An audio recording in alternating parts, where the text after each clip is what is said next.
नमस्कार, मैं चंदा कारपेंटर और आप देख रहे हैं वॉइस ऑफ एमपी पर हमारा खास बुलेटिन राजनीति विशेष, जहां आपको मिलती है देश प्रदेश की राजनीति से जुड़ी कुछ बड़ी खबरें। बिहार चुनाव में करारी हार के बाद कांग्रेस ने शनिवार को दिल्ली में पहली समीक्षा बैठक बुलाई है। यह बैठक पार्टी अध्यक्ष मल्लिकार्जुन खड़गे के आवास पर हुई, जिसमें राहुल गांधी, केसी वेणुगोपाल और अजय माकन मौजूद रहे। बैठक में नेताओं ने चुनावी नतीजों की समीक्षा की, संगठन की कमियों पर चर्चा हुई है और आगे की रणनीति को लेकर सुझाव दिए। मिली जानकारी के मुताबिक पार्टी अब समझने की कोशिश कर रही है कि बिहार में इतनी बड़ी हार क्यों हुई। बैठक के बाद कांग्रेस नेताओं ने भाजपा पर चुनाव में गड़बड़ी होने का आरोप लगाया है। कांग्रेस नेता केसी वेणुगोपाल ने कहा कि पार्टी गड़बड़ियों के सबूत इकट्ठा कर रही है, 2 हफ्तों में देश के सामने रखेंगे। कांग्रेस अध्यक्ष मल्लिकार्जुन खड़गे से मुलाकात के बाद पार्टी के वरिष्ठ नेताओं ने बिहार चुनाव नतीजों पर गंभीर सवाल उठाए हैं। जबलपुर और अलीराजपुर में 15 नवंबर को बिरसा मुंडा जयंती पर जनजाति गौरव दिवस मनाया जा रहा है। सीएम डॉक्टर मोहन यादव ने अलीराजपुर में बिरसा मुंडा और छीतू सी किराड़ की प्रतिमाओं का लोकार्पण किया। उन्होंने कहा कि छीतू सी किराड़ को कांग्रेस ने कभी याद नहीं किया। डॉक्टर मोहन यादव ने कांग्रेस और राहुल गांधी को लेकर कहा कि वोट के अधिकार को लेकर बिहार को कितना बदनाम कर दिया था। कल जोरदार झाड़ू लगी है। कांग्रेस की जनता चाहती है कि ये राजकुमार को घर भेजना पड़ेगा।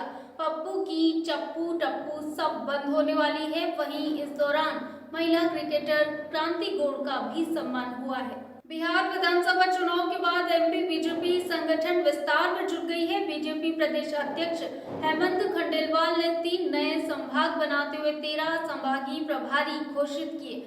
उनमें नागदा खाचरोद के विधायक डॉक्टर तेज बहादुर सिंह को भोपाल संभाग का प्रभारी बनाया गया। वहीं प्रदेश उपाध्यक्ष रणवीर सिंह रावत इंदौर संभाग के प्रभारी बनाए गए हैं। सागर सांसद और प्रदेश महामंत्री लता वानखेड़े को उज्जैन, राज्यसभा सांसद और प्रदेश महामंत्री सुमेर सिंह सोलंकी को छिंदवाड़ा और सुरेश आर्य को मंदसौर संभाग समेत अन्य को पदभार दिया गया है।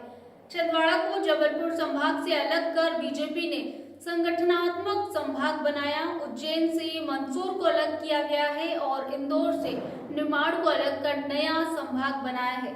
बीजेपी संगठन का तर्क है कि इससे कामकाज और निगरानी में आसानी होगी।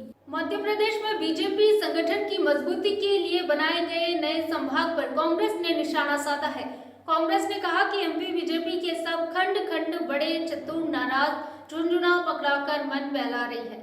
शैलेंद्र पटेल पूर्व विधायक व कांग्रेस वरिष्ठ नेता ने कहा कि बीजेपी में भारी असंतोष है। प्रदेश संगठन में जब से परिवर्तन के साथ जिम्मेदारी मिली है, तब से खंडेलवाल की बीजेपी खंड हो गई है। तब से सब उथल-पुथल है, अंतर विरोध चल रहा है, अब एडजस्टमेंट करना पड़ रहा है। तो संभाग प्रभारी के नाम पर 10 के 13, 13 के 20 और फिर 25 किए जा रहे हैं। पार्टी की बड़े चतुर नाराज हैं, मंडल निगम के पद तक नहीं भर पा रहे हैं। यह झुंझुना पकड़ाने वाली बात है। झुंझुना पकड़ा दो और नाराज बच्चों को खुश कर दो। पूर्व मुख्यमंत्री और बिहार चुनाव में कांग्रेस के वरिष्ठ ऑब्जर्वर अशोक गहलोत ने बिहार विधानसभा चुनाव को लोकतंत्र पर हमला बताया है। उन्होंने कहा कि यह चुनाव नहीं बल्कि लोकतंत्र की खुली लूट था, जिसमें भाजपा और जेडीयू गठबंधन ने चुनाव आयोग की मिलीभगत से पूरी प्रक्रिया अपने कब्जे में ली। गहलोत ने आरोप लगाया कि आचार संहिता के बावजूद बिहार में 1 करोड़ से ज्यादा महिलाओं के बैंक खातों में 10,000 रुपए डाले गए हैं, जो सीधे कैश फॉर वोट है। उन्होंने कहा कि चुनाव से ठीक पहले नई योजना शुरू करना और पैसा डालना सत्ता के लिए वोट खरीदने का खुला सबूत है, जबकि चुनाव आयोग ने इसे नजरअंदाज किया। अशोक गहलोत ने चेतावनी दी है कि महाराष्ट्र और बिहार के नतीजे पूरे देश के लिए खतरे की घंटी है। फिलहाल इस बुलेटिन में इतना ही। देश प्रदेश की तमाम खबरों के लिए आप देखते रहिए वॉइस ऑफ एमपी। नमस्कार। भारत का ब्लॉक बाबजी एएससी ब्लॉक, मजबूती ऐसी स्टील जैसी, न रेती न सीमेंट न तराई की है झंझट। भारत का नंबर 1 ब्लॉक आईएसआई व आईएसओ मार्क से प्रमाणित भी है। एमपी राजस्थान का सबसे अत्याधुनिक प्लांट। अगर आप भी चाहते हैं बाबजी एएससी ब्लॉक मंगवाना तो आज ही संपर्क करें। Jhanjharwada industrial area, Neemuch, Madhya Pradesh. Contact number screen पर मेंशन है, जल्दी संपर्क करें।